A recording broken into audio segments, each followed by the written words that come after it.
Ini adalah bentuk seperti ini ya, gambarnya seperti ini, di mana kita tahu bahwa masanya 10 kg. Di titik A dia diam, terus ketinggian dasar itu adalah 2 meter gitu ya. Kemudian lepaskan dari titik A gitu ya, bergerak permukaan benda miring, licin. Saja benda bergerak horizontal ya, di titik B hingga berhenti di C. Artinya B dan C ini ada gesekan gitu ya.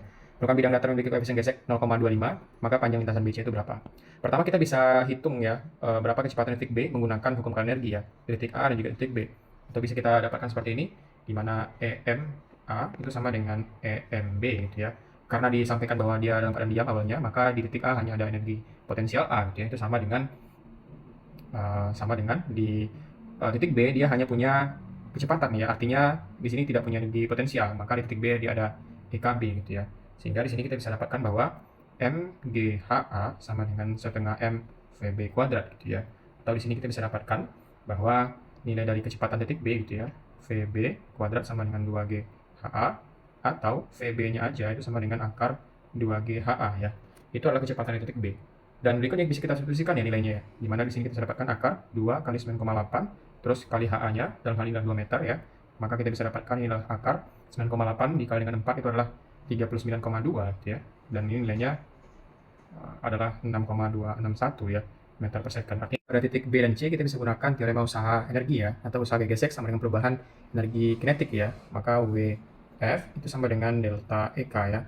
Pada titik C dia berhenti, maka kita tahu adalah EKC sama dengan 0. Untuk WF-nya itulah mu ya, mu K kali mg kali SBC gitu ya, terus sama dengan setengah setengah mpc kuadrat kurang setengah mpv kuadrat ya. Ini sama dengan 0, maka min mu K mg SBC sama dengan min setengah mvb kuadrat.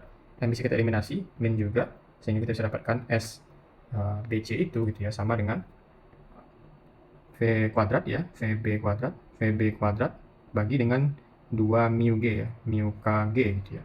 Tinggal kita substitusikan ya bahwa mu K-nya 0,25 di sini, maka tinggal kita substitusikan ke dalamnya. SBC sama dengan VB kuadrat, berarti 6,261 kuadrat dibagi dengan 2 kali mu K adalah 1/4 ya, 0,25 itu.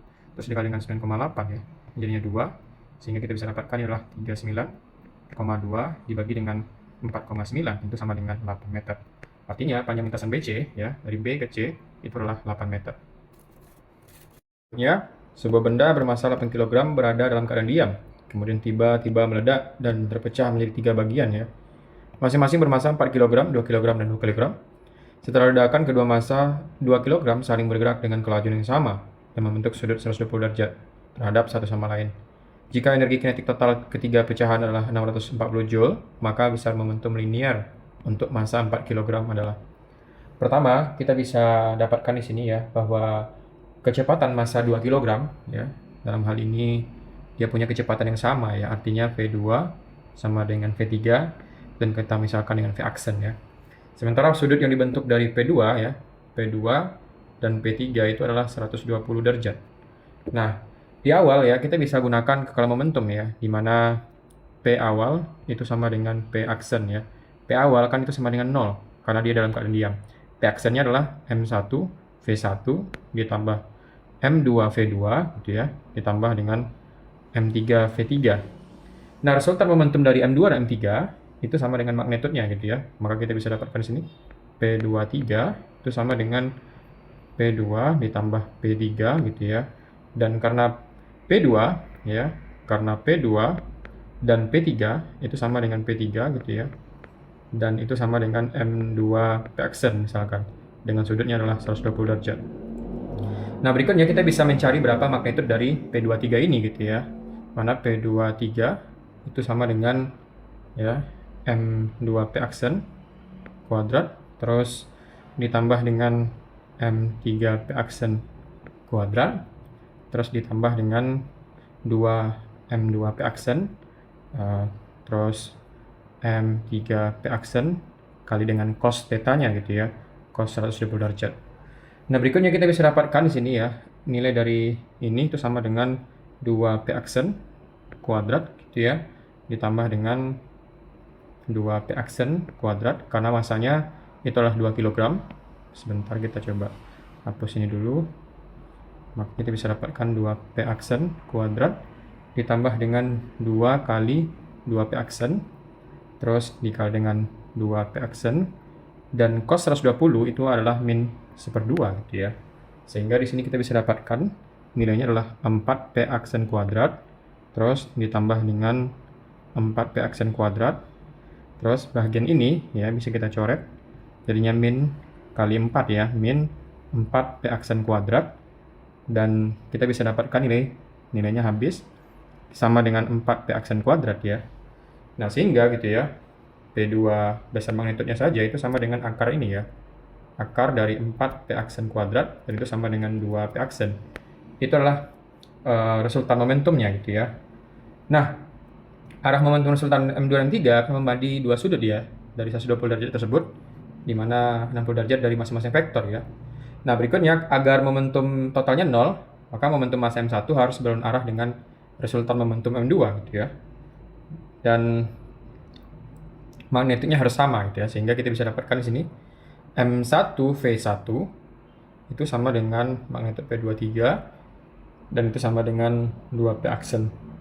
Nah, M1 adalah 4, ya di sini kita bisa dapatkan 4 P1 itu sama dengan 2 P aksen ya.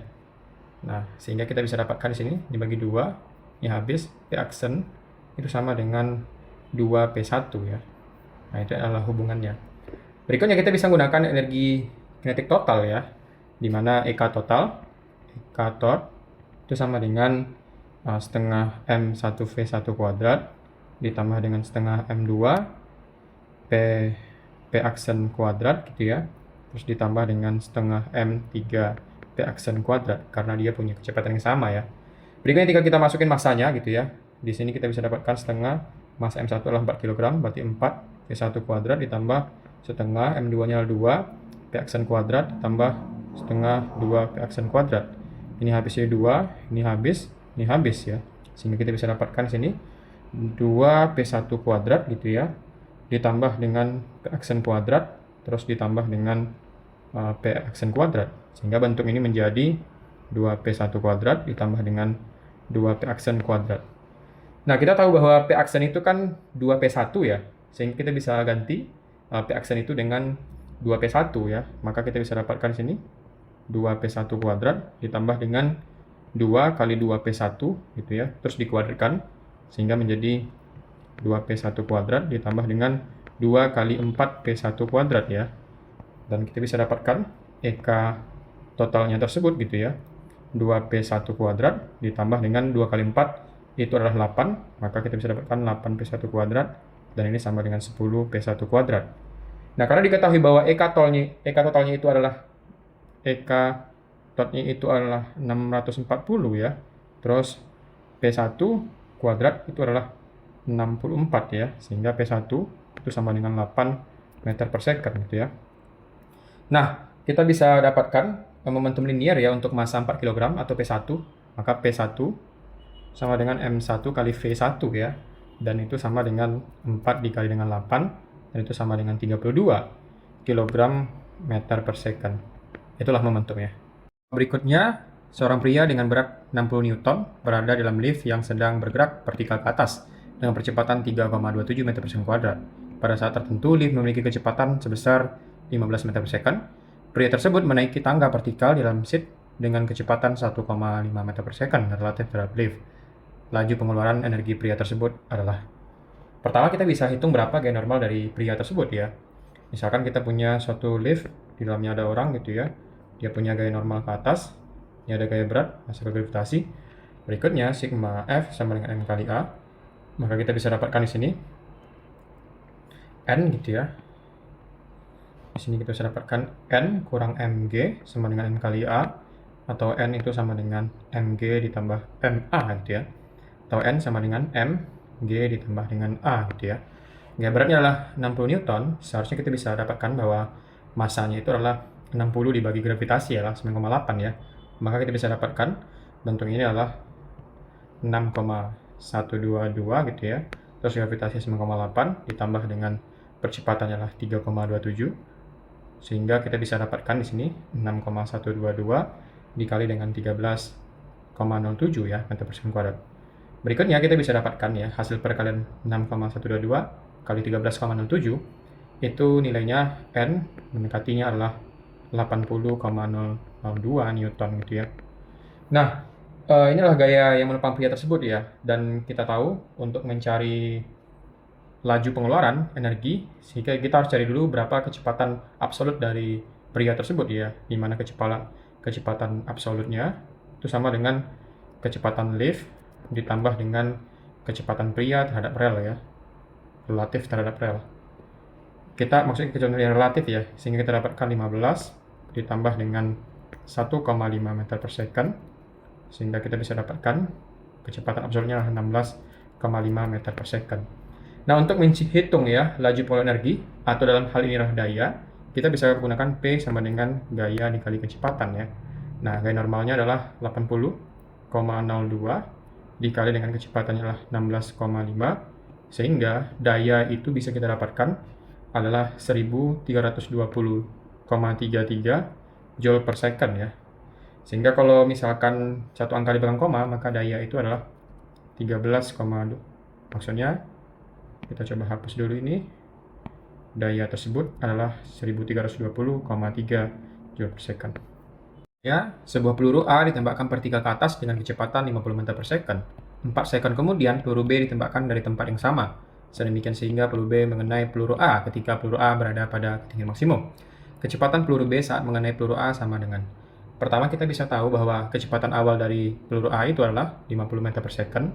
Dan di sini kita bisa cari berapa waktu dari peluru A itu mencapai ketinggian maksimum gitu ya. Di mana PA itu sama dengan V0A dikurang dengan GTA maksimum ya. Sehingga saat ketinggian maksimum, otomatis kecepatan A itu sama dengan 0 ya. Maka ini sama dengan 0, sama dengan V0A kurang GTA maksimum ya. Dan kita bisa dapatkan di sini bahwa T maksimum ya, atau di sini GT max sama dengan V0A, sehingga T max A itu sama dengan V0A dibagi dengan gravitasi ya. Nah, kecepatan awal itu adalah 50, sehingga kita bisa dapatkan di sini 50 dibagi dengan gravitasi adalah 9,8 ya. Dan kita bisa dapatkan 50 bagi 9,8 itu T max-nya adalah 5,102 second. Nah, berikutnya kita bisa mencari berapa ketinggian maksimum ya yang dicapai oleh peluru A. Nah, H max A ya, H max A tinggal kita substitusikan waktunya, itu sama dengan V0A gitu ya, V0A kali T max A dikurang dengan setengah GTA max kuadrat ya. Nah, di sini V0A-nya adalah 50, terus T max-nya adalah 5,102 kurang dengan setengah kali dengan 9,8 terus kali 5,102 kuadrat ya. Sehingga kita bisa dapatkan nilai dari 50 kali 5,0102 itu adalah 255,1 ya. 255,1. Terus dikurang dengan setengah 9,8 kali 5,102 kuadrat itu adalah 127,55 ya. Maka pengurangan itu mendekati adalah 127,55 meter. Ini adalah H max A ya. Nah, berikutnya kita bisa analisis untuk peluru B ya. Kan peluru B itu ditembakkan 4 second kemudian, sehingga kita bisa dapatkan waktu peluru B sampai ke peluru A gitu ya, atau TB dalam hal ini, itu sama dengan TA max ya, dikurang dengan 4 second ya. Sehingga TB-nya itu adalah 5,102 kurang dengan 4, itu sama dengan 1,102 second. Itulah waktunya. Berikutnya kita bisa mencari berapa kecepatan awal B ya, dengan menggunakan hubungan ketinggian maksimum. Maka kita bisa tambahkan dulu halamannya di sini.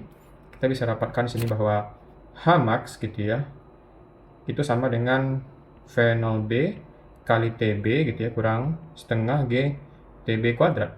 Tinggal kita substitusikan nilainya. H max tadi kita peroleh itu adalah 127,55, maka 127,55 itu sama dengan kecepatan awalnya B gitu ya, yang ingin kita cari, kali TB nilainya adalah 1,102 kurang dengan setengah kali 9,8 terus kali TB kuadrat itu adalah 1,102 kuadrat.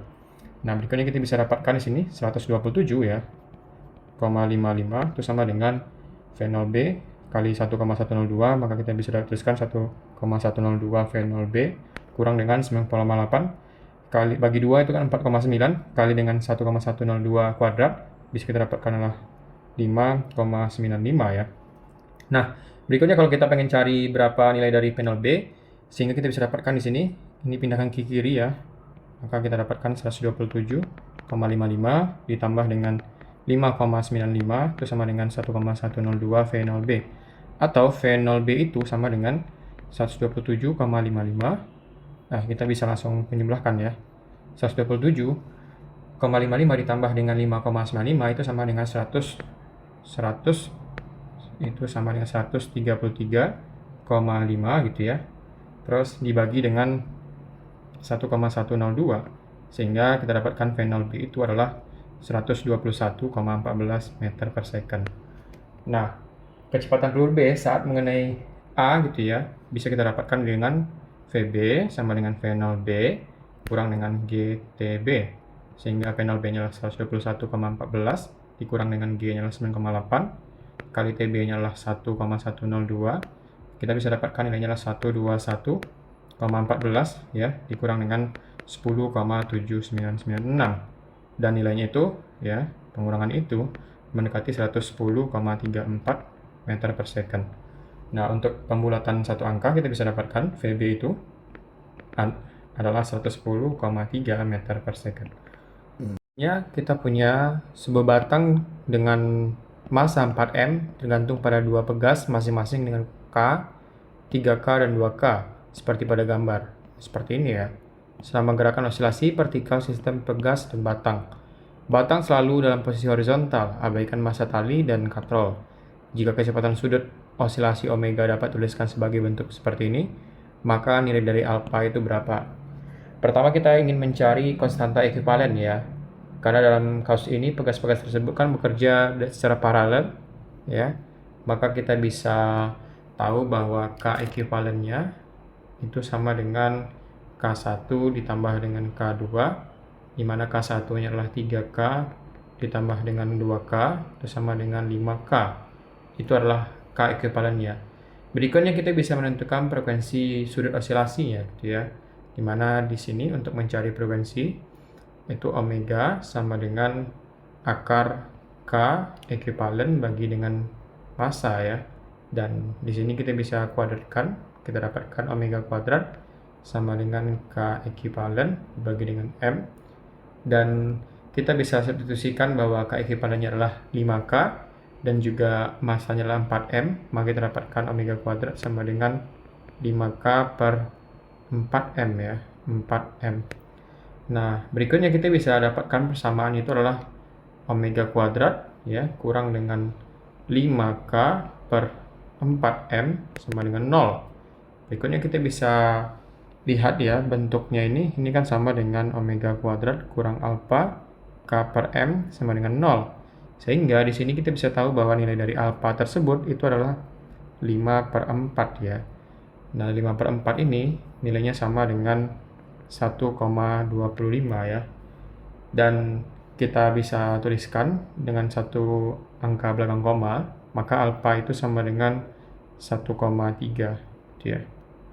Ya, seorang pemain bola berada 30 meter dari tiang gawang memandang bola. Kecepatan 20 meter per second, kemiringan 60 derajat dari tanah. Ketinggian bola saat melewati tiang gawang adalah, kira-kira kita bisa gambarkan vektor kecepatan awalnya. Di sini yang dibentuk adalah 60 derajat. Ini V0 X. Terus di sini adalah V0 Y gitu ya. Terus dia nanti bergerak parabola seperti ini. Dan misalkan ini adalah 30 meter jarak ke tiang gawangnya gitu ya. Pertama kita bisa hitung berapa waktu yang dibutuhkan dari bola yang ditendang hingga mencapai tiang gawang ya. Misalkan kita bisa dapatkan X sama dengan V0X kali T, atau T sama dengan X dibagi dengan V0X ya. X-nya adalah 30 meter, terus dibagi dengan V0X dan V0 cos 60 derajat, itu sama dengan 30 bagi dengan 20 kali dengan setengah, itu sama dengan 30 bagi 10, dan kita bisa dapatkan waktu yang dibutuhkan itu adalah 3 second. Nah, berikutnya kita bisa cari berapa ketinggian yang dicapai saat waktu 3 second itu adalah dengan V0 YT kurang dengan setengah GT kuadrat ya. V0-nya adalah 20 sin 60 gitu ya kali 3, terus kurang setengah kali 9,8 kali dengan 3 kuadrat. Sin 60 adalah setengah akar 3, maka kita dapatkan ini adalah 10 akar 3 kali 3 kurang 4,9 dikali 9 ya. Dan ini adalah 30 akar 3 kurang dengan 4,8 dikali 9, itu adalah 44,1 ya. 44,1 dan 30 akar 3 itu adalah 51,96 kurang 44,1, sehingga kita bisa dapatkan ini adalah 7,86 meter gitu ya. Karena kita ambil adalah satu angka di belakang koma, maka ketinggian Y-nya itu adalah 7,9 meter.